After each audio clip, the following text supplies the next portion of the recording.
the Knicks, huh? But the best thing about New York City is K-N-I-C-K-S. Everybody say go New York, go New York, go! Go New York, go New York, go! Hey everybody, welcome to the New York Knicks podcast, episode 686 out of 686. We got there. Yes. We got there. I know you can't do this, but it'd be great if you could just if you could sell that opening. I think the opening is so awesome. How you cut everything together. Oh, thank you. The Knicks should buy that from you. They should. They should at least give you they should give me and you, because I need to be included, like the worst seats in the house for one game, just like free seats for that. They should use that. They should take that. It's like you guys recorded over 1,000 hours of stuff. Yeah, here's like some nosebleed seats. Here's 30% off a beer. Against the Hornets. So what's going on, Jay? Well, a bunch of stuff happened, of course, since we stopped recording, which is just in true fashion, just Knicks news immediately. We took a break before we take a longer break. So everyone that's listening, we're recording right now. It is 6:51 p.m. on June 30th. You are probably listening on like July 1st. And you should thank us, because on July 1st, once the show is over, I'm sure Giannis will be traded to the Knicks. And you should thank us for that happening after the show is over. So if this is your first episode listening for some reason, the day after we record, something major happens almost every single time. So right. We're looking forward. I think there is a rumor. So, of course, since the day after we recorded last episode, Tibbs got fired. I called very early. I called even before the playoffs. Before the playoffs. Tibbs was going to be fired. Yeah, you did. You called that one. You didn't give your golden guarantee, but you still got it right. Yeah, well, my theory was that they had limited options to upgrade the offense, the roster, and they would fire him. I also, though, did say after they beat the Celtics that they would keep him. How do you feel about Tibbs being fired? I'm torn because he was a good coach, and I feel like he got a lot out of the roster.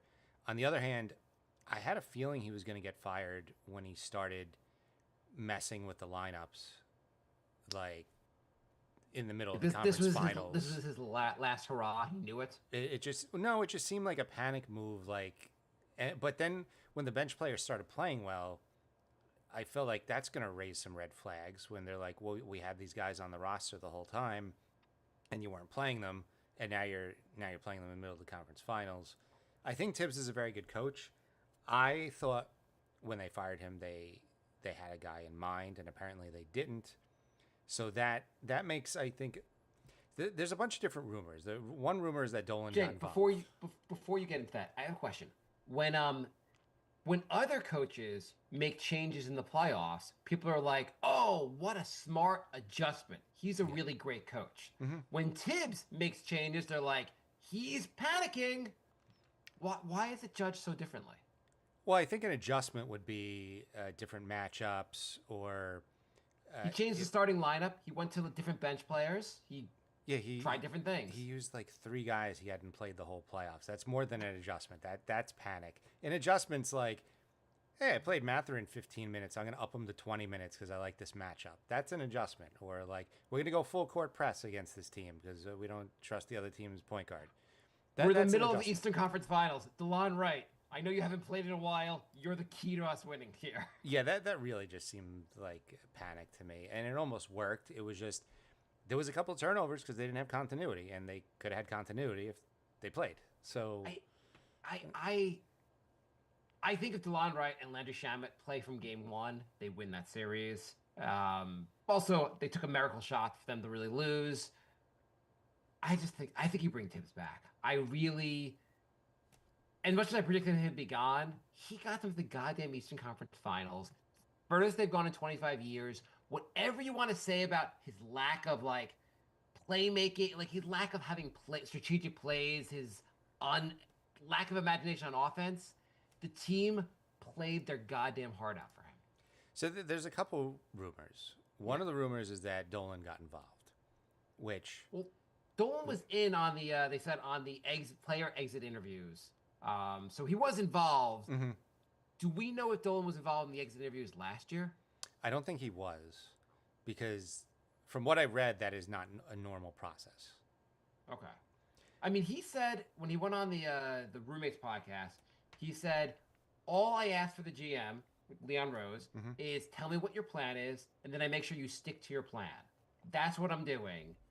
And so, do you think? I guess you think.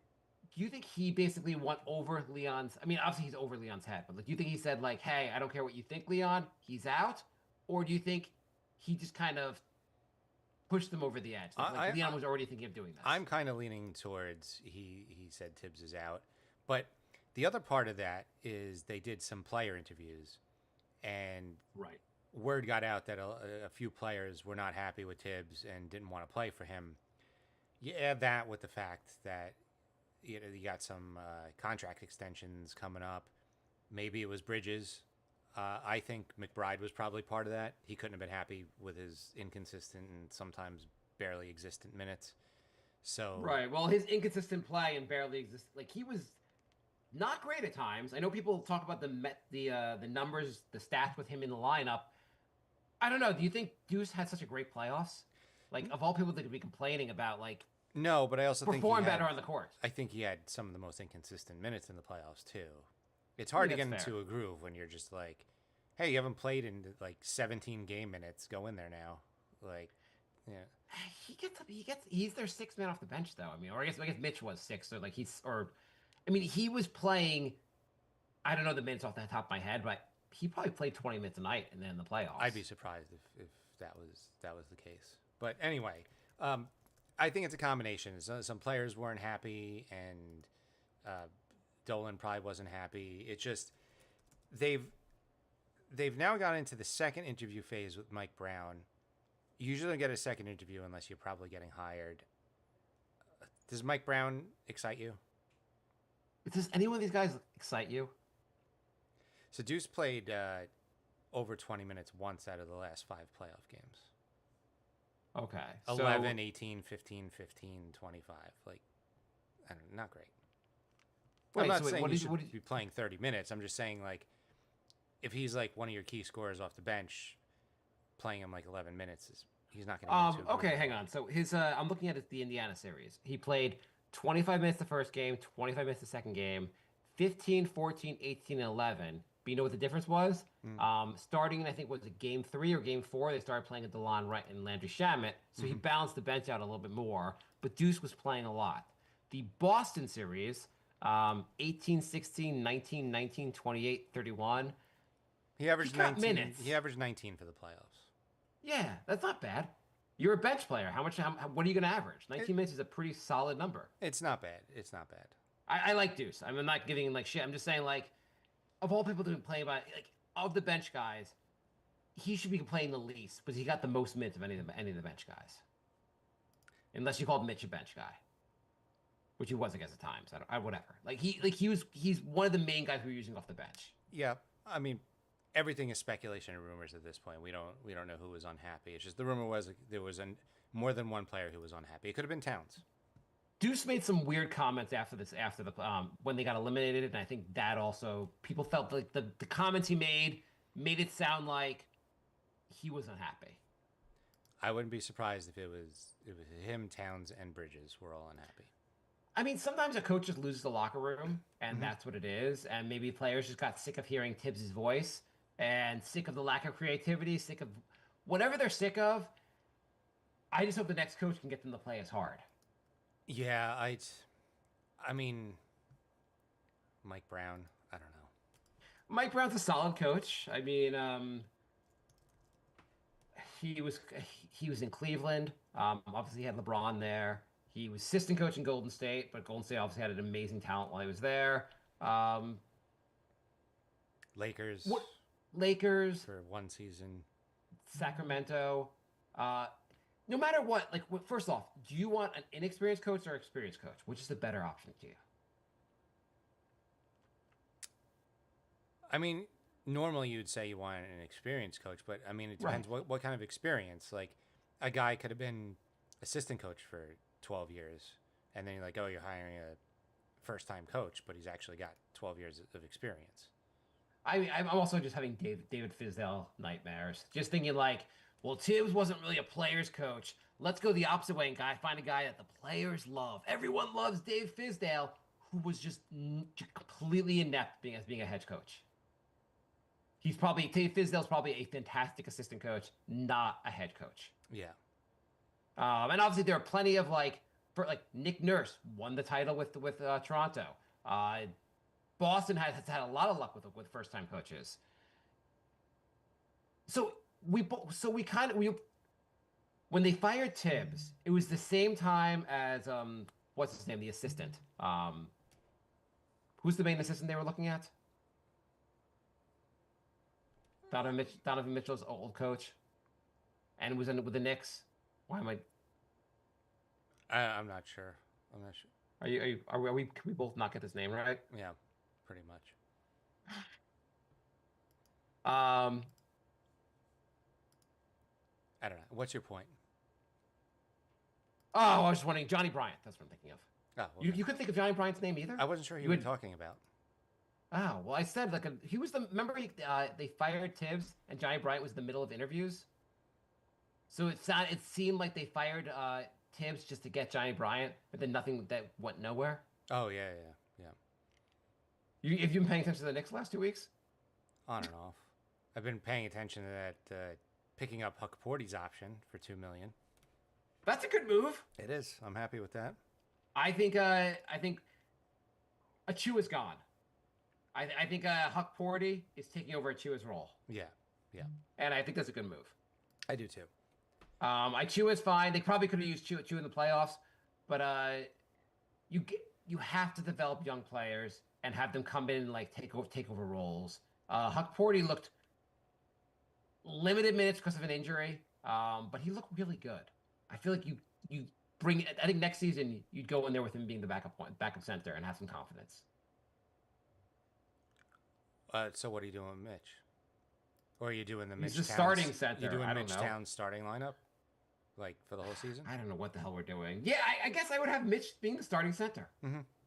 I mean, I guess we don't know what the new coach will want to do. I mean, but- I would do that. It got Minnesota to the conference finals. Yeah, it just seems like obviously you could switch it up. It just seemed like having Towns at the center never was this advantage that you're supposed to get. If you have an all offense, 3-point shooting, stretch big, he should give you an advantage. And the advantage never seemed to be there. Maybe that was part of the Tibbs thing. Towns wasn't taking a lot of 3-point shots, and that was the whole advantage. And Yeah, I mean, I get them going in a different direction. I'm just worried they won't be as good next year without Tibbs. Maybe new coach comes here. Maybe they take a step back in terms of record. Maybe they win 45 games, but maybe they have a run in the playoffs. They still make it to the Eastern Conference Finals or to the finals. The East is going to be goddamn open next year. Wide open after Tatum and Halliburton. Like the Knicks should be... and Dame is out also. So it's like 3 of the best players in the East got out. Yeah, the Knicks should be either first or second next season. Maybe Cleveland has another really good regular season, and the Knicks are the 2 seed. Nobody's scared of Cleveland in the playoffs now. They also lost Ty Jerome today. Yeah. And by the way, I'm not saying 3 best. I just 3 of the best. Yeah. Dave, I'm just making it like all these teams are injured. Detroit, in theory, is getting better, but Detroit lost Malik Beasley. I wouldn't have bet that would happen. Dunch. Yeah, I think Beasley's career is over.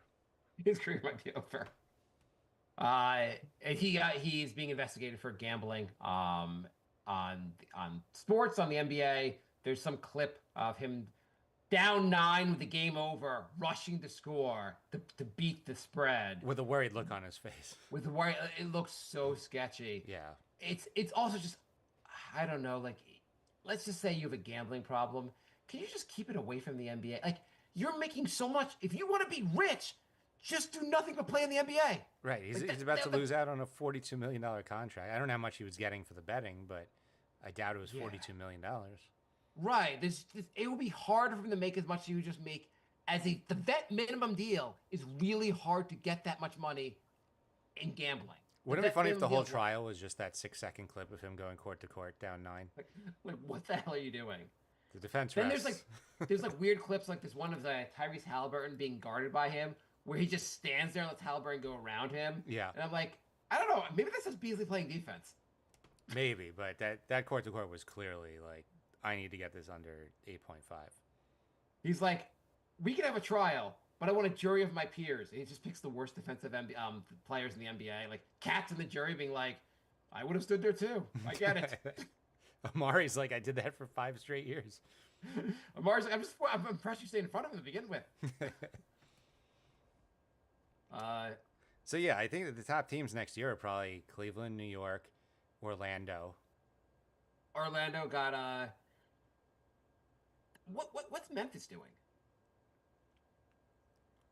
I don't know. I don't know what Memphis is doing. I mean, they traded Bane.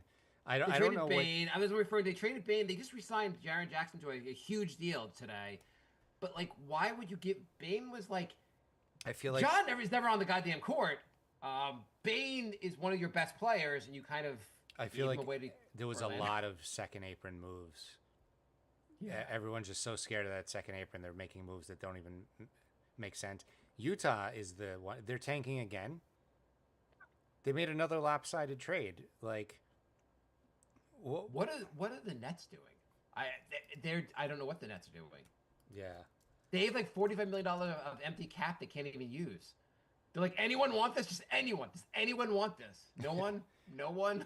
I mean, the Jazz traded Colin Sexton for Joseph Nurkic. That is such a huge downgrade. What the hell? They should be investigated. I don't know. Do you think Colin Sexton was taking you anywhere? I think he's better than Nurkic.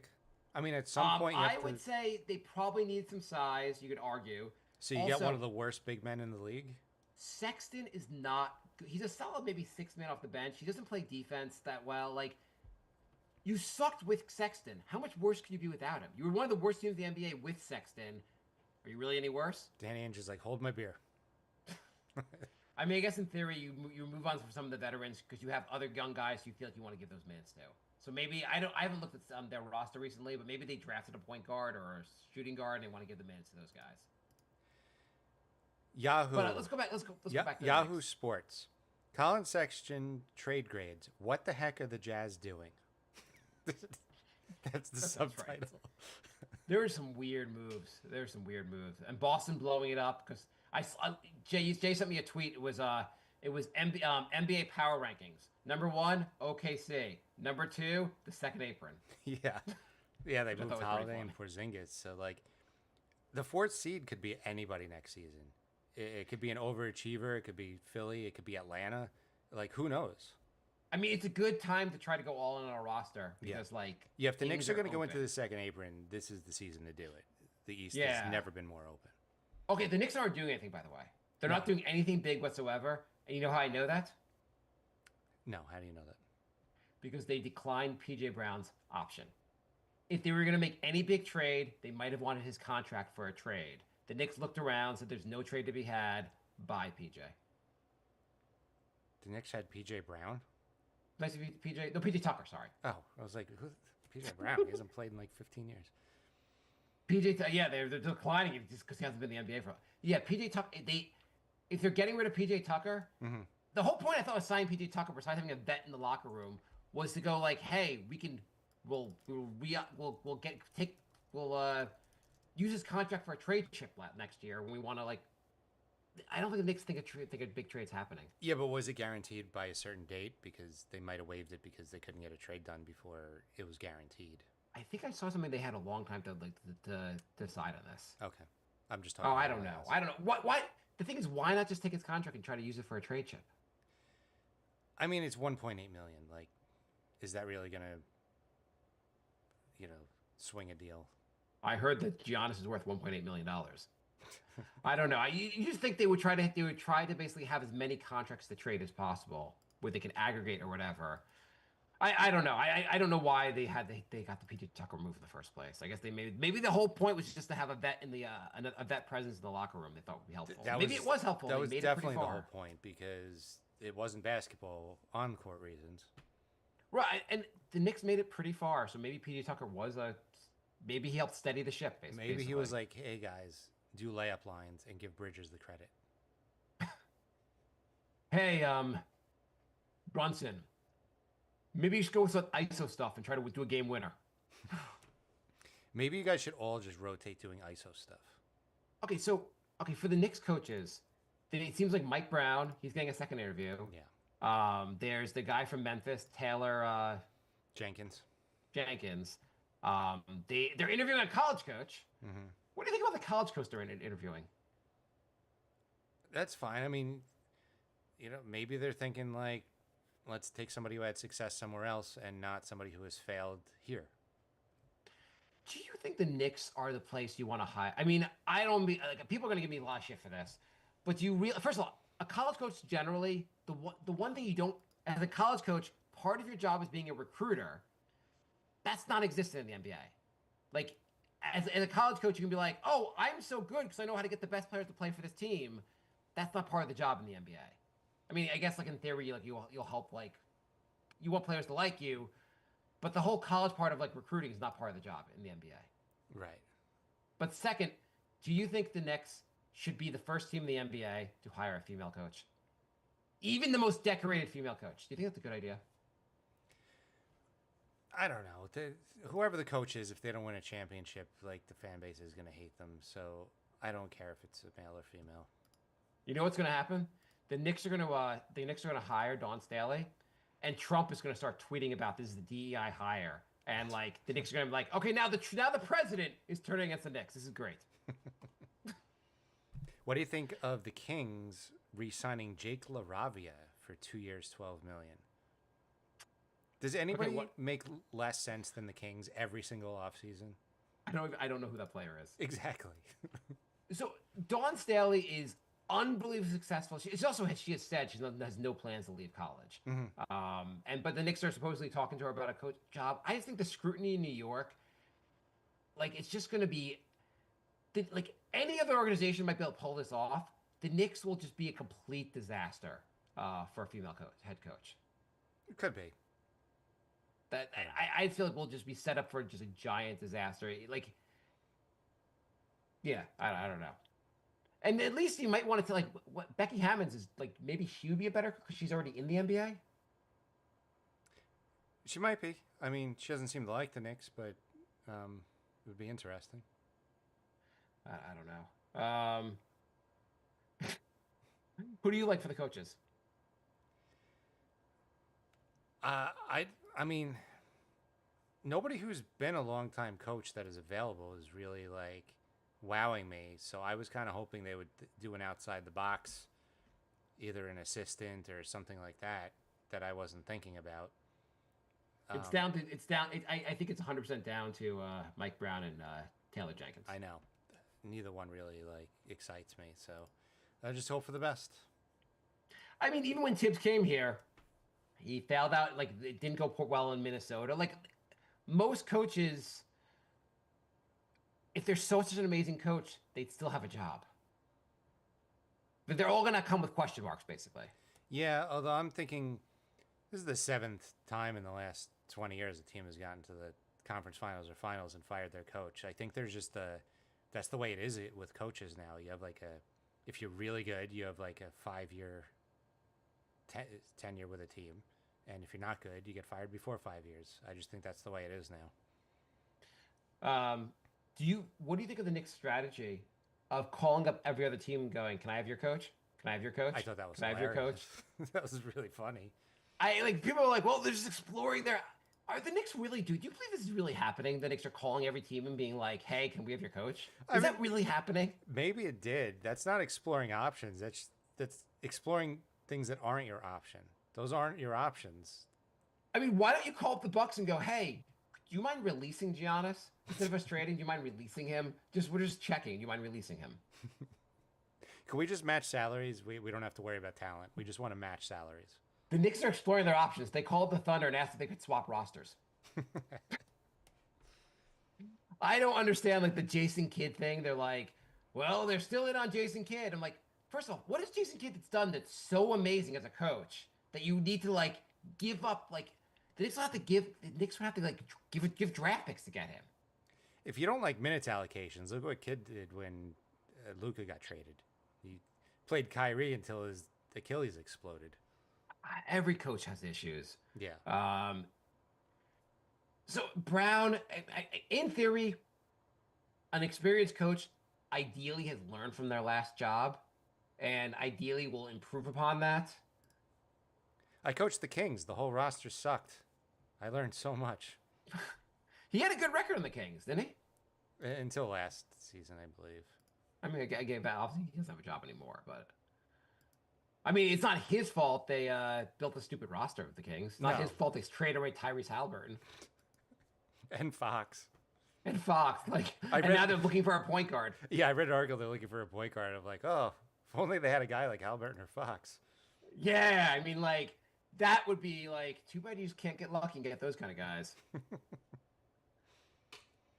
That was like Phoenix when they were looking for a point guard when they had like Dragic, Bledsoe, and Isaiah Thomas all at once, and then they traded all three of them. They're like, guys, we need a point guard. If only we had a point guard. Okay, so if you had to pick in Knicks, and so okay, Johnny Bryant, Dawn Stanley, Staley, Taylor Jenkins, Mike Brown. Who you picking, Jay? Who you picking? And who you predicting? I guess Mike Brown because he has won. He does Yeah. have championship experience. Yeah. I mean, Okay, one of you guys play like LeBron, the other one play like Steph Curry. We're good. Let's do it. I know. Yes, I mean, he was assistant coach for 4 championships and head coach for 2. It's a lot of winning. Coaching matters, of course, but like, is this team? How worried should I be? Like, this team performed pretty goddamn well last year. Made pretty far in the playoffs. Did Tibbs make them better, or are they just this good as is? Like, Well, I think initially he made them better. Like when his first year, he took the same roster as the year before that missed the playoffs. right? So he clearly made them better. And Well, if you remember correctly, though, so the first part of that season was David Fizdale coaching, and the Knicks were like on a historically bad pace. They were just playing terribly. They fired him, and they basically the interim coach was like an assistant who was like a journeyman. I forget his name, but that interim head coach was basically had a 500 record the rest of the season. that was Mike Malone, right? No, Mike Miller? No. Mike Miller, yes. Yeah. Mike Miller, basically, the Knicks were basically close to 500 or close to 500 under him. Like, the roster, I mean, he proved right away, he proved pretty fast that, like, hey, the roster's not great, but Fizdale was just a terrible coach. Yeah. So, and obviously, Tibbs improved the roster and got a lot out of that. I mean, also, the guys aren't going to stop learning the lessons they got from Tibbs. Do you think they suddenly get work? Like, what happens to this team? Well, I think it's what we talked about earlier. Tibbs made them better, but he has a ceiling of what he could get out of that roster. I guess so. Though the ceiling seems to be improving every season. So, but I don't know if it's a ceiling or just like giving up on it. But first of all, Jalen Brunson is goddamn awesome.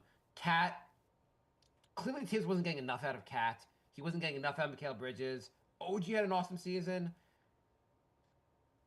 Yeah, I mean, the team, and also if we get a little bit better of a bench, I mean, like, the bench was just junk last year. Yeah, Not junk, but it just wasn't that It great. wasn't I mean, you get a great. better bench, that makes a big difference. it does. So speaking of bench, Jay, would you rather have Russell Westbrook? Would you like to have Russell Westbrook, Jay? No, I would not. You don't want Russell Westbrook because he's gonna be a Knick. No, I saw what you sent me, and if we weren't going to end the show, we were going to end the show if these guys. Tell everyone what I sent you, Jay. The Knicks are seriously looking at Westbrook and Jordan Clarkson, and I see a lot of people saying firepower off the bench. Look at Clarkson's shooting percentage and tell me. So the Knicks are just going to be like, I know we built this identity. Let's go all in on guys who don't play defense and have a bad field goal percentage. I don't want Jordan Clarkson. No. He terrible field goal percentage. Yeah. He Last year, he 40 shot good from 3 for the first time in 10 years, so that he'll probably keep that trend going. If you had to pick your poison, do you take him or Westbrook? Oof. I think Our options are pretty limited, because like we don't have money to spend unless you're making a trade for one of the main guys on the roster. Like you have to get a guy to accept like the mid-level whatever exception was like $4 million. I think I would take Westbrook over Clarkson. I 100% would take Westbrook. I think like Westbrook could do other things. Westbrook 100% does other things. He Clarkson obviously is a does not. great passer. He plays better defense. He gets rebounds. He does a lot. I'm not kidding. I don't want Clarkson. No. What if we get both, Jay? How amazing would that be? Clarkson's a career 33.6% 3-point shooter. And only a 43% field goal overall shooter. That's no good. Are you excited, Jay, about Dink Pate? Dink? You excited for Dink? So basically, the Knicks have drafted every single French NBA player except the good ones. Should we do the all-time Knicks French player ranking? Sure. I think number one is Fournier. Number 2 is me crying. Yeah. So this is by the way, this is not the draft pick. Dink Pate. You know he's not. You know who he is, Jay? No, You thought that's not the guy they drafted at 50th. Who is he? Oh, he was an unrestricted free. He was an unsigned free agent. Oh, cool. So you're thinking of Mohamed Diawara. He was the 51st pick. French dude. Apparently, he's friends with the other French dude in our guy we drafted last year in the first round. They're buds. Daddy. Yeah. Daddy. So like, it'll be nice that the French dudes have someone to talk to when they're both sitting on the bench. But Pate, he's 19 years old. He played for the G League Ignite. Remember that whole thing? Yeah. Yeah. So I think he skipped college to do the Ignite. Mm-hmm. He's 19. He's supposed to be he was like highly rated coming out of high school. Okay. I mean, you mentioned he was 19 twice before you mentioned anything basketball related. So, Do you know Frank Ntilikina is 14-year-old still? He's getting younger, actually. That was with the Frank Ntilikina thing. Always like, he's so well, young. I mean, if he's doing this at 19, I mean, you know how young Frank Ntilikina is? You know how amazing he'll be when he gets to 20? I don't know. He's supposed to be a guy that had some real potential. He didn't do that much with the Ignite, but he's supposed to have like, I mean, these are just like we signed a guy that wasn't even drafted. These are just like lottery tickets. They're just like, hey, maybe he can turn into a solid role player. You know, The French dude. Ntilikina is just about to turn 27. He's entering his prime. Maybe the Knicks should sign him. They need the guys who play for minimums. He's well rested. He's only played 5 games in 2 years, so he's probably got some fresh legs. So Pate skipped his senior year to sign with the G League Ignite in 2023 at age 17. Why are you doing a biopic on this guy? I think this guy could turn out to be a solid guy for I don't know. He's gonna play in the. I'm excited to see what he can do in the summer league. Summer league's coming up. No, you're not. Pretty soon. I'm excited to see what he can do. No, Why you're not. No, you're not. I don't believe any of this. I don't know why you're doing I this. have pate fever. I don't know why you're doing this right now. What? He's 6'7". He was once considered a 5-star high school recruit. Great. He was considered the 29th best prospect in the 2023 high school. His high school? Class. The dude was supposed to be decent. He was the 29th best player at his high school. He basically screwed up by going to the Ignite instead of going to college or having a senior year in high school. But he might be a clever, smart move by Leon Rose, finding a guy that's like, hey, this guy could be like a diamond in the rough. You don't even believe what you're saying. I think he will be better than Diawara. Great. The one guy who's not going to play is going to be better than the other guy who's not going to play. Are you upset that Knicks took another French student with the 51st pick? No, this is our last episode. Take all the French guys. I don't care. Have The an Knicks have entire a lot of French dudes. have an entire French bench. It'll They're be funny. addicted to the French. Yeah, you got alliteration there, French bench. Do it. That's not actually what the word alliteration means. That was just rhyming, Jay. Screw you.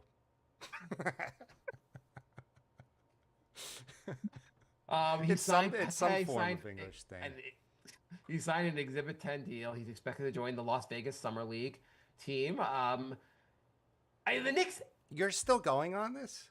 Well, I think that one of the keys, basically, to getting good going forward is finding a way to find like these guys like this who can develop into role players on the bench. You've spent It's more not like time Ty on Jerome was like some big like heralded draft pick. you've spent more time on Pate or whatever his name is than you did the coaching change or the salary cap. This is insane. I have no idea if his last name is Pate or Pate, but I like to think it's Pate. Yeah, that would be great. Okay, so the bench, I'm predicting Mike Brown, 100% will get the job. Yeah. Okay, and it's fine. Whatever, it's fine. Yeah. Do you think any of the starting five, the big five, get traded? Not unless Giannis becomes available. Giannis won't be available, but yes, I would. Would you do if they're like, we'll trade you Giannis? You have to give us OG, McBride, and Cat. Do you do it? That's a lot. Because it's going to happen after the show's over tonight. I know. Shams did say something big's going to happen tonight or tomorrow. Yeah, but he didn't say about the Knicks though. He just said stuff's going to happen. Well, since it's our last episode, you know it's going to be about the Knicks. It's actually later tonight. They're going to trade Cat for LeBron James. Jesus. LeBron opted into his $54 million contract, but then his agent Sucks when you have to opt into that kind of deal. His agent released some statement that sounded like he was done with the team and he was moving on. So it was very weird. It's really weird. Also, like he's like, well, I guess we can like stick with like the Luka time. It's okay with me if you guys switch to kind of a Luka timetable. I'm like, then they're trying to win with Luka right now. Like, what's your problem? They got you one of the best young players in the NBA. You should be happy. It's just funny that they're still doing the LeBron needs more help tour when they got him a top 5 player in the entire NBA. Like, it never ends. This is year 20 of the LeBron needs more help tour. So I'm not going to miss LeBron that is- one that's gone. Like guys like that also though. LeBron's obviously entitled to the 54 million, whatever. And like if he became a free agent, he's still a very good player. Yeah. But you also are as rich as unbelievably rich. I don't need to count your money, but you could have done. You could, if you really wanted to win, you could have declined the option with the Lakers, re-signed with the Lakers for the vet min, or gone somewhere else for the vet min, where you could have a really great roster around you because you're not hogging up half the cap or a third of the cap. Right. Like I don't know how it would work exactly with the Lakers, but if he came back to the Lakers for $5 million, I bet they could do something with that money to make the Laker roster better. Of course, he wants to make basically the max and also have the best roster around him possible. And I don't blame him if I had a chance to. If you told me like I'm like, oh, I really want to win. Okay, Mark, if you take $50 million, you're gonna destroy our roster. I'd be like, well, it is 50, so we're good. Let's do this. If I already had like $500 million, I'd be like, yeah, maybe we'll go for the win this year. Yes. Okay, so I am predicting the Knicks do not make any major moves. I think the major moves are they're going to go with this team. Just going to go around the edges, make the bench a little bit better, and with a new coach and see how it goes. I think that's accurate. Yeah, I don't Do you think Giannis is getting moved. So I think they're going to try and upgrade the Payne and Shamet spots on the bench. And Mitchell Robinson is what, and I know he can't stay healthy, but you owe him $13 million basically next year. Are you going to find a better center option for Right. $13 million? right. And if you trade him, what are you doing then? Like then you don't have like your center options are Cat and Huck Porty. Yeah, no, they have to keep him. So, yeah, I think. And it's then gonna what be do you do about McBride? That's not McBride. Bridges. Bridges is up for an extension, and you can give him a wacky amount of money. But you could also probably say to him, "Hey, Bridges, we got rid of the coach. We're finding a better coach. Do us a favor here and don't sign for a ridiculous contract. How about 3 years, 90? $90 million? Yeah, 120 would scare me. 90, Right, well- 90, I'd be like, okay, that's fine. And I like the thing is like it's just that you want to try to avoid the second apron or just go to second apron for a good reason, not just because Bridges needs more money. Yeah. Because right now they're locked in for basically $200 million for next year. Yeah. And that's right where the second apron is. Is that under? I feel like that's over. I don't know. I think the second apron's like 201 or something. Then the following year they're at 167 only because you remove Bridges' contract, Right. and you remove I guess Robinson's contract. But then you still would have to. This is also why it's really hard to win without young players on rookie contracts. Yeah. I mean, you look at look at the Pacers. One of their best players is Matherin, who was on a rookie scale contract. Well, Made a huge difference. that's also probably why OKC isn't trading all those picks they have, because once they have to re-up all those guys, they're gonna have to start trimming, the Dorts and like. You mean yeah? Okay, say yeah. Sorry, go on. Yeah, they're gonna have to start trading some of those players and replacing them with rookie scale contracts. They can't just keep re-signing all those players and then have like 400 million in taxes to pay. So I think that's why they're keeping all their picks. I mean, it's not a bad idea. You got to be able to replenish and replace a lot of guys. Obviously, you're going to have to keep paying Shea, but other guys you need to be able to like move on from the role players to replace them with guys that are on rookie scale contracts. Yeah, yeah. But like them and the Pacers have actually done a pretty good job on the cap at this point. They have, but you're gonna have Chet, Williams, and SGA all like. Well, Chet and Williams are both gonna need big contracts. So looking at the Pacers, and obviously the Pacers are screwed next year because of Halliburton, and they're gonna have to pay Miles Turner this offseason because he's a free agent. But you had Matherin, you had Jarris Walker, you had Isaiah Jackson, and Ben Shepherd all on rookie deals on the bench. That's pretty amazing. And also, in fairness, the reason the Pacers have these guys is because they sucked a couple of years ago, and so they were still getting good. The Knicks have been good longer and getting worse draft picks longer. Yeah. And then they signed smart deals. Like they're not playing like Naismith. They're paying him $11 million a year. Not a crazy contract. Yeah. Yep. And OKC has done a great job. Anyway, the Knicks need young players that they can pay. They need to develop some young players. And we don't have any. Unfortunately, we didn't have a draft pick this year, or our first round pick. Next year, we could have 2 first round picks next year. Good. Yeah. Depends I mean, how Washington does. The Wizards, I don't know what the hell the Wizards are doing, but the Knicks have the Wizards pick topic protected, and now the Wizards have some veterans on the team. I mean, they're actually trying to win games, unlike the Jazz. Right. I mean, also, how long are you going to be bad? At some point, you might want to. I think a lot of teams now are looking at like what Detroit is doing and being like, that's the formula we want. Because there's no guarantee. Tanking is no guarantee anymore. Once you have a couple young players, try to put some vets around them and try to maybe build that way. Well, as you showed me, there was a 7-year stretch where only like one of the number 1 picks worked out. So like, even if you tank and get the number 1 pick, you're not guaranteed to have it work out. This is. I'm gonna find this because I sent this to Jay earlier. I looked at like Jay was talking about how. What were we talking about? We were talking about DeAndre Ayton being bought out. Yeah, and I was saying like what a bad number 1 pick. First of all, Ayton, for all the Tommy Beer made had a good tweet about this. He's like, for all those people that are saying that we should get DeAndre Ayton, remember he's 26 years old on a team that's rebuilding, and they're paying him $30 million a year not to play on that team. Yeah. So he cannot be a guy you want to build around. No. But this stretch is insane. 2013, Anthony Bennett, complete bust out of the NBA. 2014, Andrew Wiggins, not a bust, had some decent years. Definitely not a major. 1. He's not. And he obviously won a title with Golden State. I would not say he is even a top 50 player in the NBA anymore. Right. Not even close. Or barely ever was. Yeah, he's a solid role player now on Miami. I mean, he's a disappointment. 2015, Towns. He's the one All-Star in this group. Yep.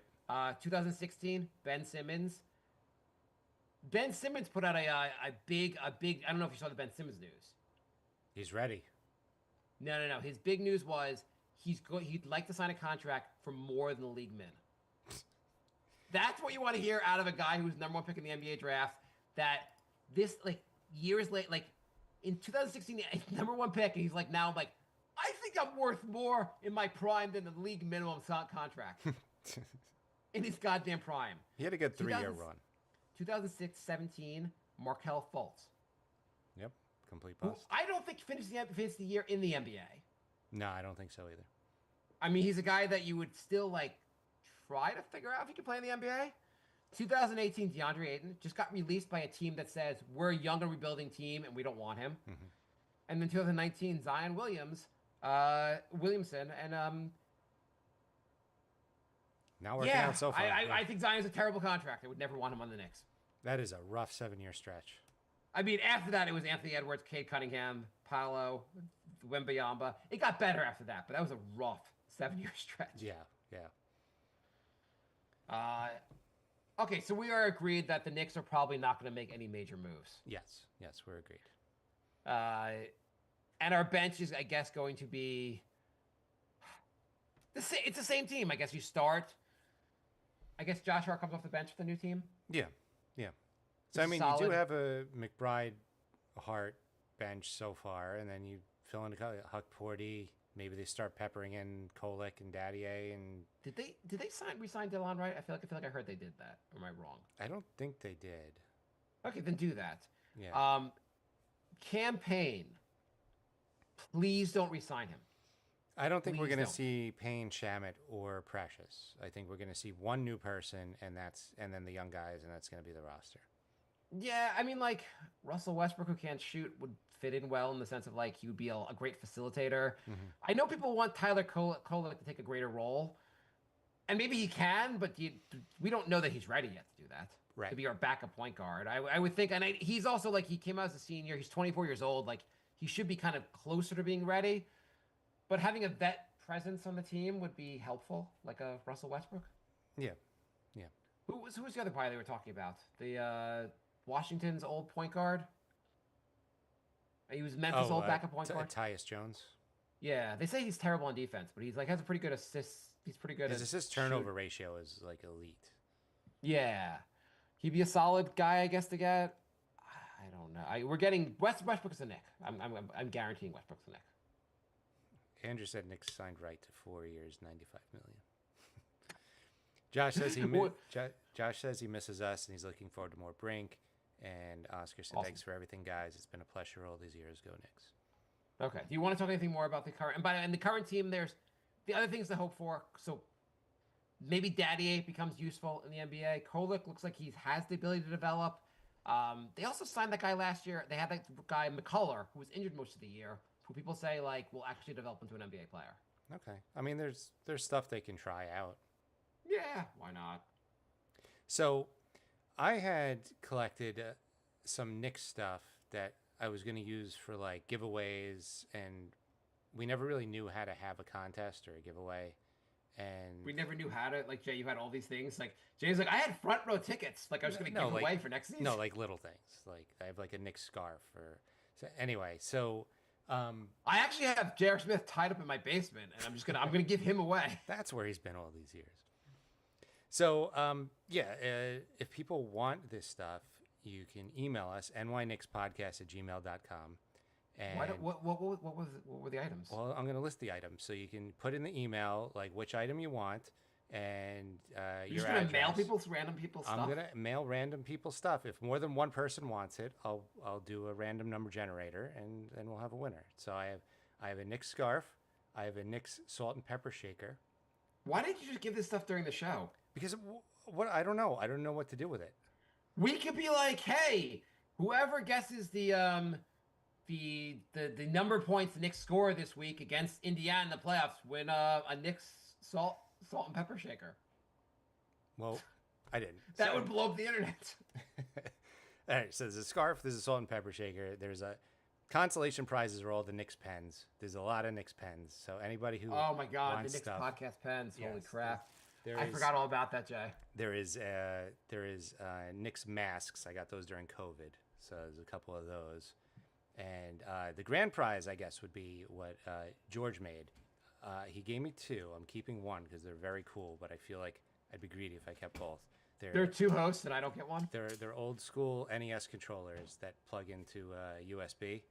Okay. But he painted them with like classic '90s Knicks on it, and he has the blue and orange. Like it looks George awesome. gave you two. Yeah. And you were like, let's give one away. I don't know who else I wouldn't give it to Mark, the other host. Do you want it? I don't want it. I'm just. That's why. You know, It's you not don't like play you gave me video games. 3. You're like, there are 2, and there's only one of me. So Anyway, so yes, so those are the prizes. nyknickspodcast@gmail.com. okay. Put your name, what you want, and your address, and I will mail you stuff. There you Is go. there anything else you can give away? No. Is there anything else we've done on the show that we can give away? Like, there's not like a. I have And do you have any more Knicks podcast? You want to make 20 more Knicks podcast T-shirts? like 400 Knicks podcast business cards left. Can you give all 400 away to someone? Well, I'm gonna throw a handful into whatever package I'm sending out to everybody. So Could you go around to every Fuddruckers in America and put the the business business cards are basically gonna be like, email us, and you get to throw out the business cards. Do you want to throw away trash? I will email you. I will mail you personally Knicks business cards every week for the next 4 years. You know what's gonna be amazing? When one of the fans emails and Jay's like, "Oh, so it's nice I was able to send like the scarf to." It's $37 to send the scarf to Australia. Oh, they're all going to be in Holy Australia. crap! They're all going to be in Australia, and I'm going to lose hundreds of dollars. I'm fully prepared on this already. But Jay's like, I can't believe I have to mail them to the goddamn North Pole. It's like Santa wants this. I'm glad we saved some Patreon money so I can send it all to Australia. Oh my god, yeah. I hope. Can you send the chair you're sitting on? Could you make that something you give away? No, we still have to, Only because I want you to have to figure out how to send a chair to Australia. we still have another podcast to do, so I do need to sit. Okay. I'll buy you a new chair, Jay, if you mail that chair to Australia. I love how all your ideas are just me spending money or doing a lot of work.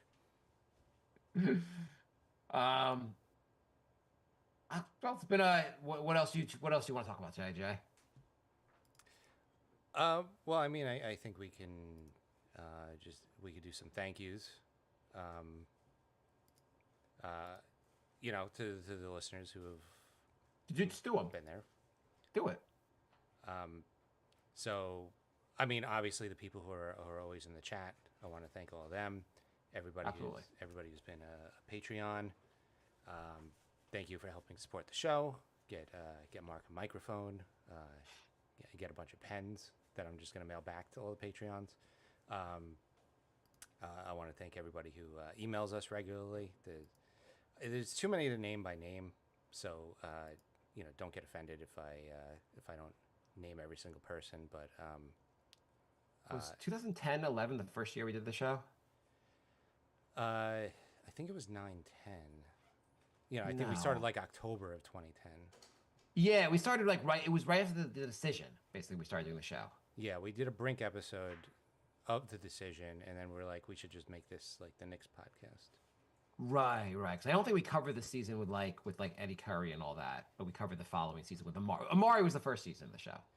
Angel emailed us a link to Casey and the Sunshine's band, the song "Please Don't Go," and he said the song is dedicated to the podcast. Thank you. Thank you. And Jorge says, I love how you guys are quitting the show, and whatever black magic you do has eliminated our competition for next year. Tatum and Halliburton the East is wide open. So, yes. Right. I mean, like we used our black cloud to eliminate the competition. Right. We are getting out of the way, and the Knicks are going to goddamn dominate next year. Exactly. So, yeah, we met a bunch of cool people, even in real life. Met some at Knicks games. It's been a really great experience. You know, Andrew and Anthony, Sam and Phil, and the people in the Discord, which you can still join the Discord. We will be talking. Well, I will be talking to you during games. So, Is it weird if I just and like when you're done talking, I just say ditto? you came in like once, like all playoffs, and you just said like "ha ha" and left again. That was pretty funny. I'm looking at this in the roster when we started the show. I mean, we had it was a fun roster to start with, like Amari, and you had Felton, you had Gallinari. They trade everyone for Melo, and then we That wasn't a very happy episode. we weren't totally against that trade to begin with. You were more against it than I was to begin with. Yes, I was very against it when it happened. Then we had some fun teams. I mean, we had Baron Davis for a little while, Mike Bibby for a little while, Josh Harrelson. I'm just looking through the old rosters. Jorts. Jorts. Yeah, I mean it was such a like they were bad for so long, and then we started and they got Amari and they got Mello, and then You then got Tyson Chandler. That was a huge move. and and then Linsanity happened, and then that was like a gigantic. I mean, podcast wise, like our numbers exploded when Linsanity came, and then 6 weeks later when he got injured, and then he was off the team, numbers went down a bit, but That was a big moment for our show having Linsanity. yeah, having John Henson on the show from ABC's Wipeout, that was awesome. Thank you, John Henson. We got to meet. The Athletic invited us to an event. We got to meet Oakley and Pippen. Yes, yes. We got a lot of emails thinking we were the official Knicks podcast and asking us to meet Mello. We must. That would be great when we get these emails where people are like, "I'm coming in from Germany. My first time visiting. Could you guys help me arrange? We're not. Why do you think we're the actual organization?" I also don't think if you email the Knicks organization, they're gonna be like, "Oh yeah, sure, random guy from Germany, you can meet Mello." They're like, "Well, you can buy tickets like everyone else. Please don't email us again." Right. Do you remember when we believed Cole Aldridge was a good center? That was a fun 2 months. Remember we got Bargnani and we were like, "Oh shit." Do you remember we thought Torrey Murray was going to get like, "Oh, we got a young player, Torrey Murray, coming on the team." I was never Team Tory. I don't think he barely ever played. Remember when they signed Bino Udry, and they were like, "We're going to do the 2-point guard thing again, so you should join." And then they never did the 2-point guard thing again. Remember when the Knicks drafted a guy and he shot himself? By accident, not on purpose. I want to point that out, by accident. That was the same year that we were rooting for Shved and Travis Oh Ware. my god, some of those two teams got really big. Paddle around, hey, I'm gonna come end my career with the Knicks and be a backup point guard. I'm starting, playing 40 minutes a night. I'm sorry. Remember Clancy when Early was the guy who accidentally shot himself. Langston Galloway, we were like, oh my god, we developed an undrafted free agent to being a marginal, the 10th guy on the roster. Remember as soon as we built an audience, the Knicks had a 17-win season? Remember Shane Larkin? We're like, I don't know, his dad was Barry Larkin. I mean, like, maybe you need a 5'11" point guard in the NBA. Lance Thomas, we were like, did like 4 Lance Thomas apology shows. Every once in a while, he'd be like, oh, maybe he's not so terrible. Team captain for like 4 years. Lou Atkinson. Quincy Acey, where like there are videos out there of people pretending Quincy Acey was good at basketball. I got to admit, I was an Amundsen and a Shved apologist. I was so disappointed when the Knicks didn't bring back Shved the following year. I was too. like, he was the best guy on our 17-win season. Like, bring him back. Yeah. Remember when the Knicks had a different head coach for like 5 years in a row? Remember Travis Ware in Game 3 of the season? Shut down LeBron. And by shutting him down, he guarded him for one play. And we were like, Travis Ware, the LeBron stopper. Then we had the Ron Baker years. Oh, the Great White Hope. With Hernan Gomez and Brandon We're Jennings like popped in for a minute. Baker's part of our core. Kyle O'Quinn, the cock years. Noah getting signed for 4 years, 3 years after he was washed up. Jimmer Fredette, we're like, hey, he put up 60 last night in the G League. God, that's definitely going to work out for us. That was the first Randall the Knicks got, Chason Randall. Yes. Remember when they had the wrong Greek freak? Yeah. Arana Flalo, where we both agreed, we were like, yeah, he's a solid shooting guard from Denver. Like, this is just a solid move. This is a good move. Thank you, Knicks organization. They brought on a Flalo. He's going to be our point guard for at least a couple weeks before we find out he's terrible. Andrew said Mark's still upset Willie Cauley-Stein never made it in the NBA. Yes. You know who I believed a little? Yeah, I fell for Willie Cauley-Stein. That's true. But when we got him, he was a top 5 draft pick. Derek Williams.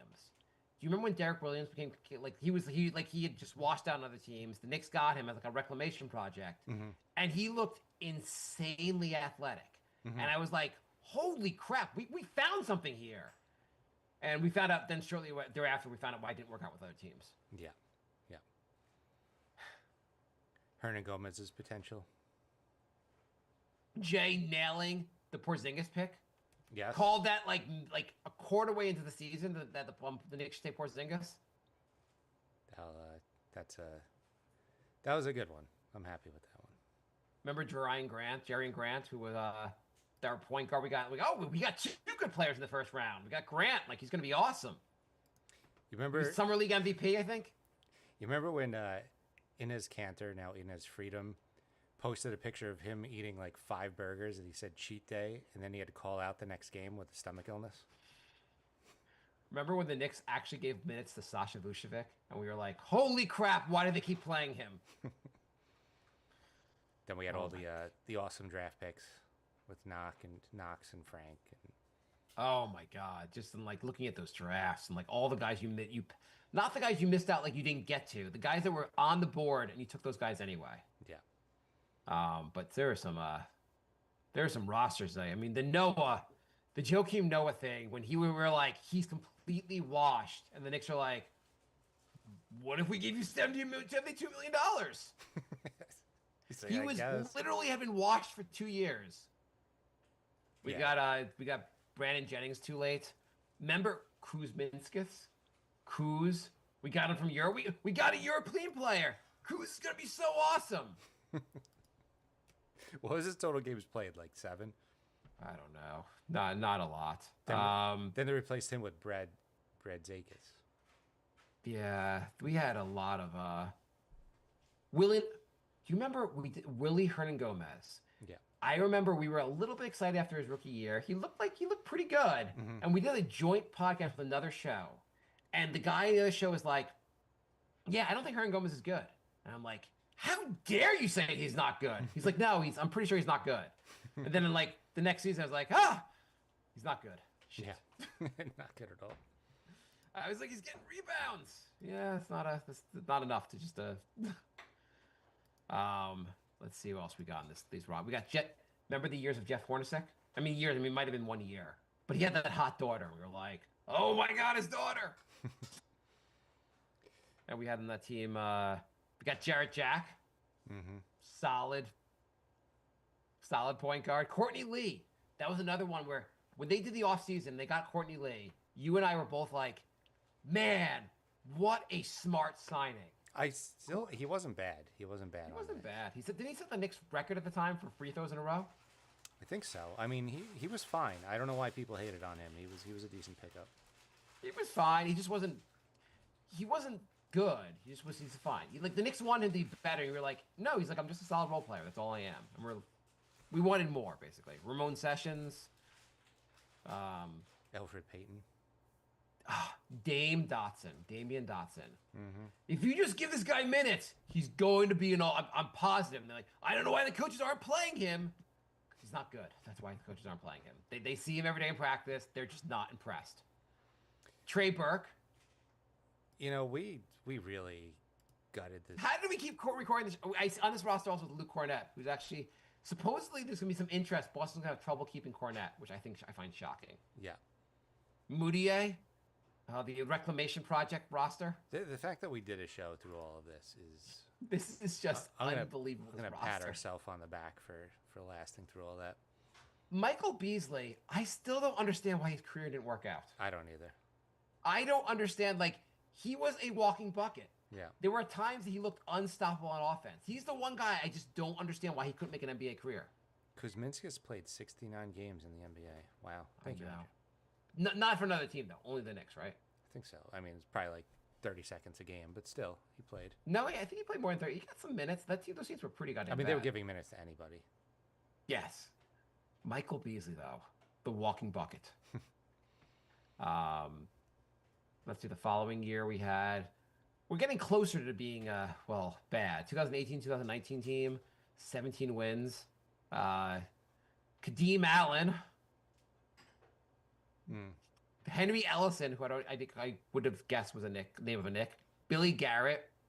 Really names your household names here. Isaiah Hicks. This feels like the John Jenkins. Who the hell are these people? This feels like the auto-generated names in NBA 2K.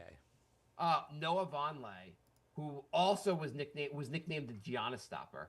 Like fans on Knicks fans on Twitter would be like, "Look at Giannis' stats when he was covered by Noah Vonleh. He puts up like borderline all-star numbers instead of all-star numbers against him."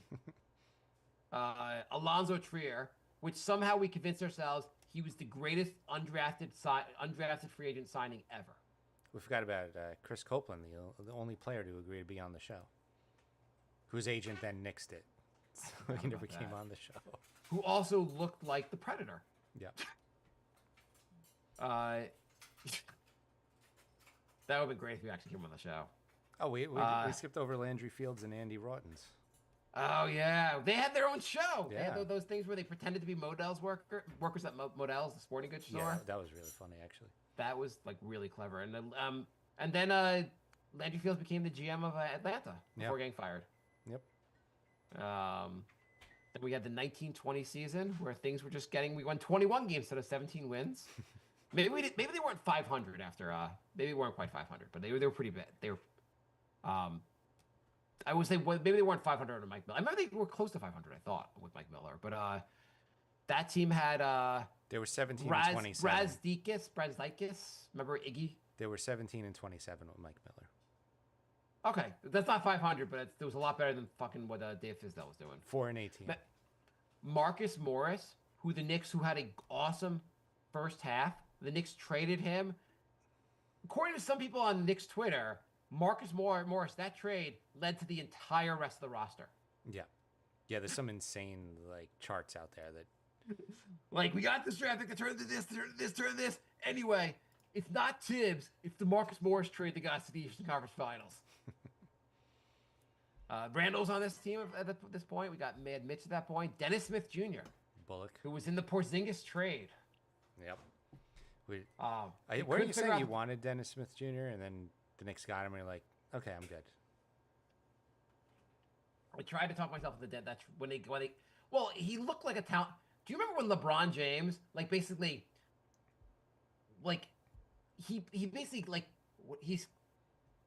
He was He tweeting went about off on him, right? he made some comment about how could the Knicks have not have passed on Dennis Smith Jr. They really screwed up, basically. And Remember like, that? we screwed up this draft pick, but it wasn't for Dennis Smith Jr. Remember that moment when LeBron gets a GM role and makes a terrible roster? He was just he made some comment after a game being like, I don't know how the Knicks passing this guy. I was like, well, Frank Ntilikina might suck, but so does Dennis Smith Jr. They're both bad. And the Knicks were like, what did LeBron say? Let's trade for the guy. Let's trade our only good draft pick we've had in the last 20 years. Yeah. Do you think the Knicks, in an alternate reality, should they have kept Porzingis and signed him to a max deal? Would that have worked out? Probably not. I mean, he's not like a max guy.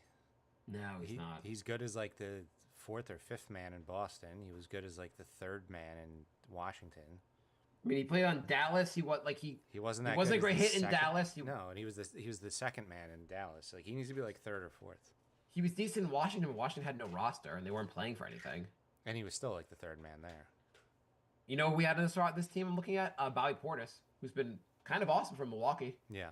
I mean, as a solid role player. But that was also when we have 5 power forwards, and we're going to name no one the starter. Yeah. Elfrid Payton. Andrew said Marcus Morris trade having the pick swap when the Knicks were so much worse than the Clippers, so it was impossible to convey. So I thought we got a first round pick for him. Maybe there was a swap also. But we definitely got a first round pick for him. Right. I mean that's how we if we win a title, we have to retire Marcus Morris jersey. basically, yeah. Taj Gibson years. Yep. So it's been Then we drafted R.J. Barrett, and everything turned around. Yeah. I'm gonna name a player, and you tell me if true or false he was a Knick. Okay. Jason Kaufman, No. Norvell Pell. Yes. Okay, that's at the end of my game. Okay. Andrew said yes. Norvell there was a pick. Pell, remember him? I don't. There was a pick He- and a swap. Oh, okay. Appel got a couple of like blocks and people got excited about him. Theo Pinson, when we were like, we need to use a roster spot for a cheerleader. And people were super mad when he got let go. Austin Rivers, who was pretty bitter about his Knicks experience. Yeah, he's still talking about it. Yeah, I mean, it sounded like that Tibbs was kind of a dick to him. Yeah. Jared Harper. What was the worst move the Knicks made the entire time we were on the show? It's got to be Bargnani, right? It was the first time since they got Melo that they actually had some flexibility in cap room, and they traded 3 players and 3 picks for a guy who was about to get bought out. Okay, so let's do a top 5 here before we even pick it. Okay, so Bargnani's definitely a top 5. I'm going Noah for the top 5. Noah, drafting Knox. And not only that, they ended up stretching Noah, so they ended up paying for like 7 or 8 years instead of just the 4. I don't think it was 7 or 8 years. Was it 7 or whatever? They stretched the final year out for 3 more years. Which was really dumb also. Knox. Yeah, Knox is definitely top 5. Ntilikina, it was a little more. I mean, obviously it would have been great if they drafted Donovan Mitchell, but most of the guys that took it, like Dennis Smith Jr. wasn't very good. Like it wasn't like you could have taken anyone else besides Knox and nailed that draft. I'm not knocking him for Frank, but yeah, Knox is up there, and I'm gonna put Obi up there too.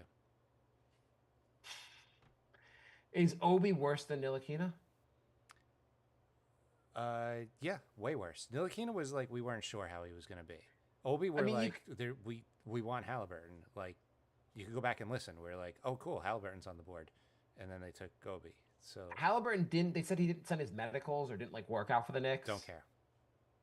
This is dumb. Well, Utah's like, you're not going to work out for us. You refuse to join our team. We're drafting you anyway. Yeah. The Obi. In fairness, though, Ntilikina's not an NBA player. Obi is obviously clearly an NBA player. Yeah, but it's just compared to who was on the board. Like, I yeah, don't know if I Ntilikina was want a to bad put. pick, Okay, so but, far like, we have. I don't think anybody was questioning. So the we pick have at the we have time. Bargs, which is probably number 1. Yeah. We have Joakim Noah. Mhm. We have Knox, and then so we have 2 spots remaining. You are nominating 100% Obi. Obi. Yeah, 100%. Okay. I'm going to nominate, and I'm going to say this is worse. Mhm. Hiring Phil Jackson. That's up there. A guy who didn't even really want to do the GM job basically anymore. He wanted to be half retired, and we had him take over the organization. I would also like to submit signing Billups and then using the one-time amnesty on him 6 days later. Yes. Right. You would have amnestied. Amari. No offense to Amari, but Yeah. you would have amnestied Amari. You would have had so much more flexibility there. Yeah. Yeah, that was incredibly stupid. Yeah. It wasn't like the Knicks didn't know the amnesty existed. Right. It was, why would you pick up his option and then did the amnesty thing happen? Like, was it announced after they picked up his option? I don't remember the the events, but No, the amnesty was there. They, I think they picked up Billups and then somebody they didn't expect became available, and they decided to waive him Chandler. instead of Chandler. Okay, so I would say I don't put Obi on here. I'm gonna say I feel hiring Phil Jackson. Knowing they needed a point guard and Halliburton was literally next. I'm not arguing it isn't stupid and inept. Just like Frank Craig, like, there's a lot of stupid and inept things. Hiring Phil Jackson was so much worse. The Billups thing was idiotic. I'm making my top 5 with dumb at the moment also. Like, in Right. retrospect, you could always say, like, we weren't sure Phil was going to be a really bad move. We knew. Well, at the time, there were people reporting that Phil was not into like doing the job. Yeah, but we weren't like outraged. No, we thought we were excited because we bought into the whole like he's obviously like one of the greatest coaches of all time. I bet he'll be good at being a GM. It's just like if you did any homework on it whatsoever, which we didn't know enough to do the homework on it, he was like all in on not being like a full-time like team, Yeah. like. I feel like in retrospect, that's a top 5, but at the moment of it happening, it's not a top 5. The Billups thing was idiotic. Mhm. The Barks thing was just idiotic. The Knox pick, holy shit, that was stupid. because I don't think like we were both upset about Obi at the time. I think we were livid about Knox. We were just like his college coach was like he's not ready for the NBA. I was livid about both because I wanted Halliburton and I wanted Bridges. I remember the Obi draft though. I remember hearing they were gonna try to trade up to get Obi and I being know. like, this can't really be happening. At that point I thought it was just parody. Maybe we remove the Noah contract from this list. I don't know. The Noah contract was stupid. Well, you could remove Noah and replace it with Phil because Phil's the one who did the Noah contract. Yeah, exactly. We'll compromise. Do that. That's a solid compromise, Jay. I think we're on board here. Then I if you do that compromise, then I can let Obi in. And I agree, Obi is a worse pick than Ntilikina. Even though Ntilikina pick was pretty stupid. The Porzingis trade, is that idiotic? I mean, there was obviously a panic thing. You did not shopping him around was pretty idiotic. I mean, what they got for Porzingis was so little. Yeah, and I don't want to see anybody's flow chart where they show that it created cap space and they ended up with Randall and Brunson because of it. That's garbage. The actual trade, they got garbage in return. It was a bad trade. I don't knock them for trading him. It's just what they got was bad. Right, not shopping him around because like also he really wasn't mature enough, and like he probably got more mature over the years, like how they moved on a little bit. Mm-hmm. He was never going to turn into the star for the Knicks. Just not shopping him just seemed insane. Yeah. That would be like just like not shopping Luka. You're going to trade him. Yeah. Yeah. Maybe that level of stupid. Obviously, Luka a better player. Yep. Was Nico Harrison secretly the Knicks GM? I mean, yeah, it's on that level of bad. I don't know. I don't know if any honorable mentions here of other stupid moves the Knicks have made. I mean, None of the other draft picks were so terrible. I mean, RJ, like, whatever you want to say about RJ, like, he was the consensus number 3 pick, and he was fine. Like, he's obviously an NBA player. It's just I mean, the Raptors are hoping to trade him now. It was a month before we started the show, but signing an uninsured contract to Lamare was just up there. Yeah, but the Knicks were gonna sign him anyway. Yeah, whatever. I mean, that part, I know that part's stupid, but like, if they insured Amari, how does it help Knicks fans? Well, in his last 2 years, couldn't they have used his when he's like not playing? Couldn't they have had somebody else use his cap space? The insurance doesn't have nothing to do with the cap space. It just has to do with the team getting money back. Oh, I thought you could use like a medical exemption.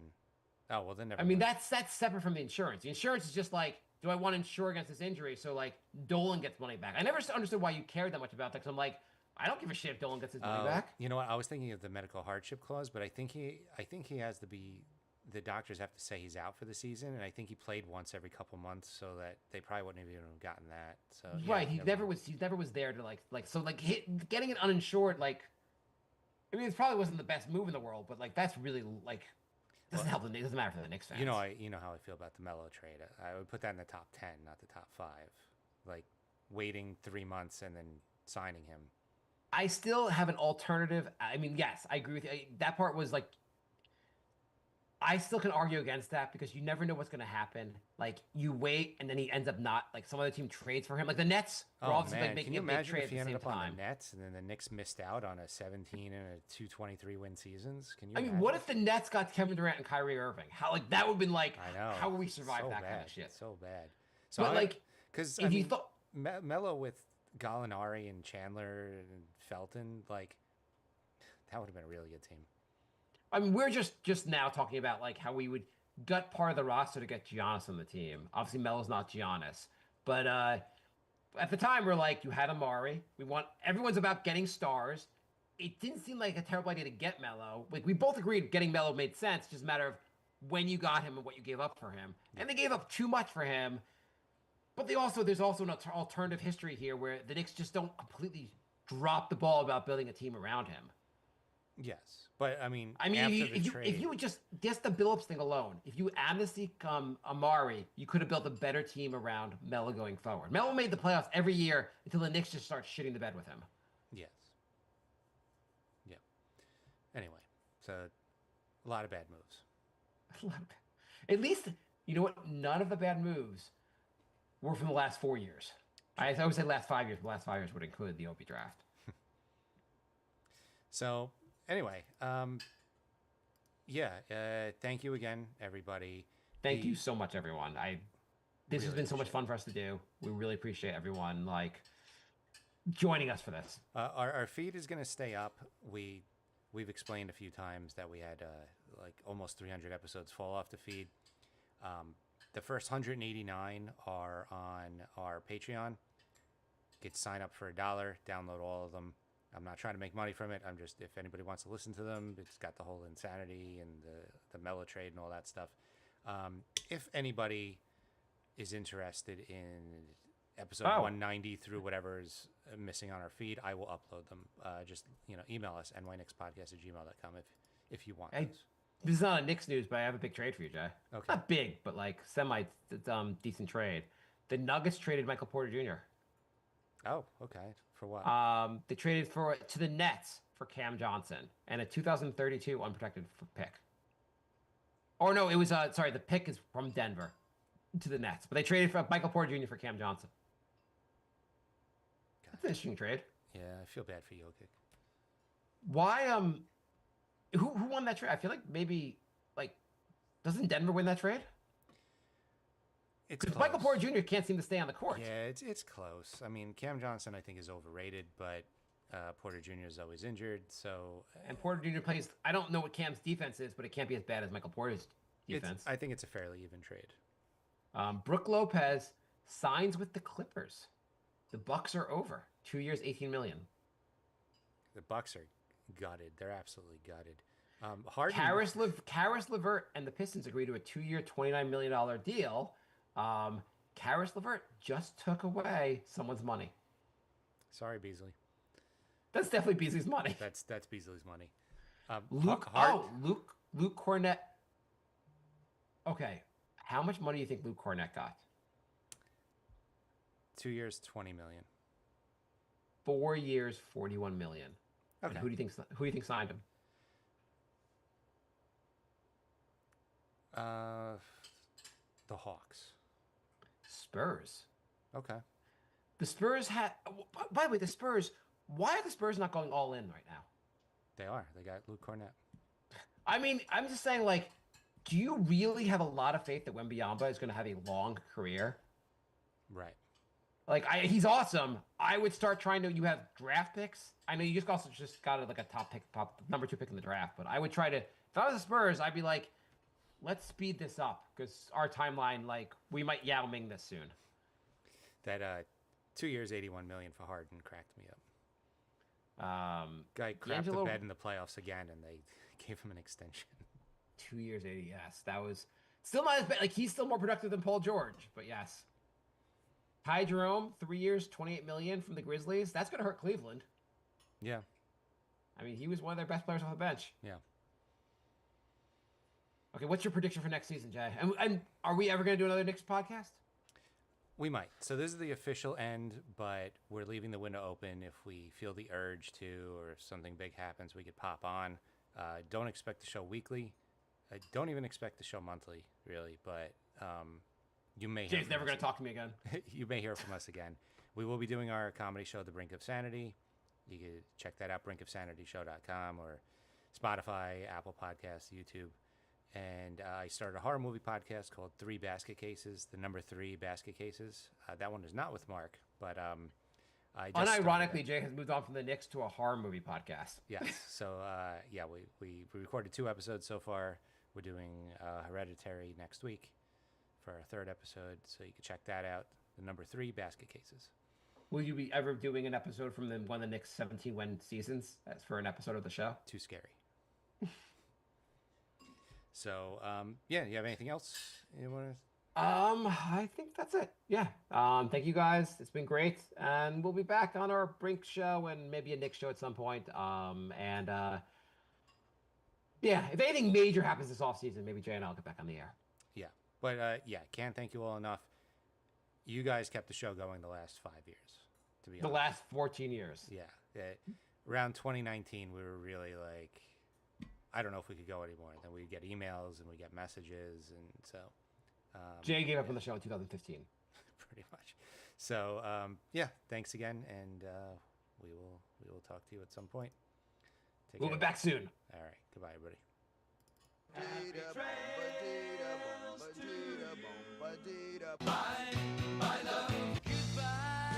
everybody. It's over.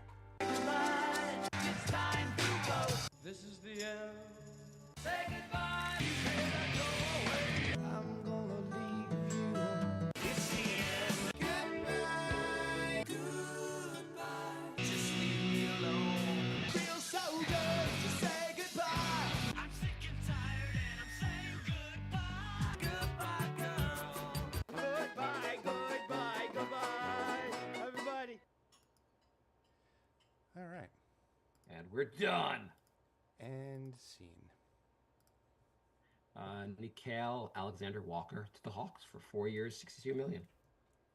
My Wolves friend's going to be pissed. The Hawks are making some decent moves. They're making some moves. They have if that French guy can get better, they could be decent. Yeah.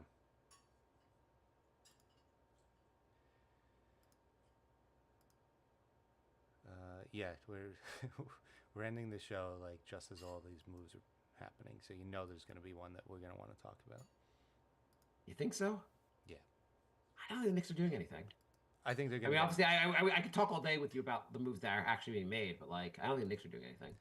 they're going to do something just because we're done recording. I don't think it's going to be huge, but I think we're going to be like, oh, they got this guy.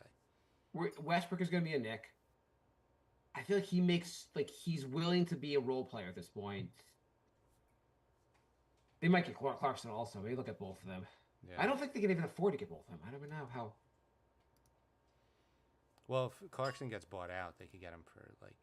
He's bought out. I'm saying like, I don't think they can afford. I don't think they can afford 2 vet minimum deals. Oh, really? They're that close? Well, maybe they go over now because this is their all-in move. We saw Jordan Clarkson on the board, and we had to go to the second apron for him. Right. Hopefully, they're a fun team next year. Yeah. The Nets, though, what the fuck are they doing? I don't know. They're a mess. Like, can you imagine you sign Kyrie and Durant, and your future is this bleak?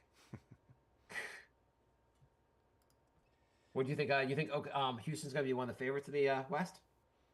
Yeah, I mean, they got better and they were the second seed. I don't know how they're going to do in the playoffs, but they're going to be a top 3 in the West again.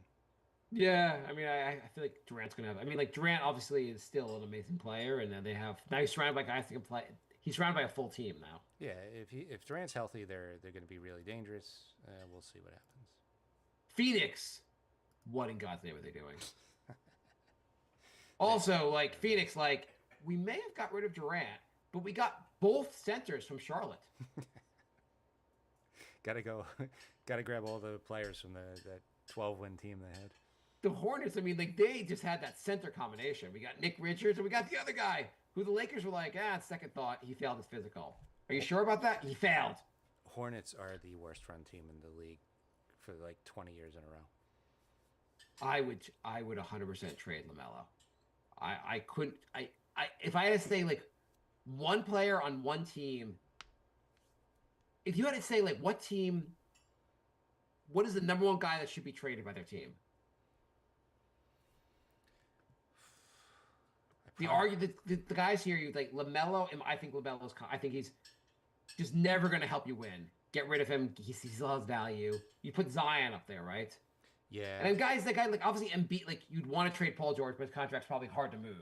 Bradley Beal, obviously you'd want to trade, but guys who could actually get value should have still value. Embiid's probably impossible to trade.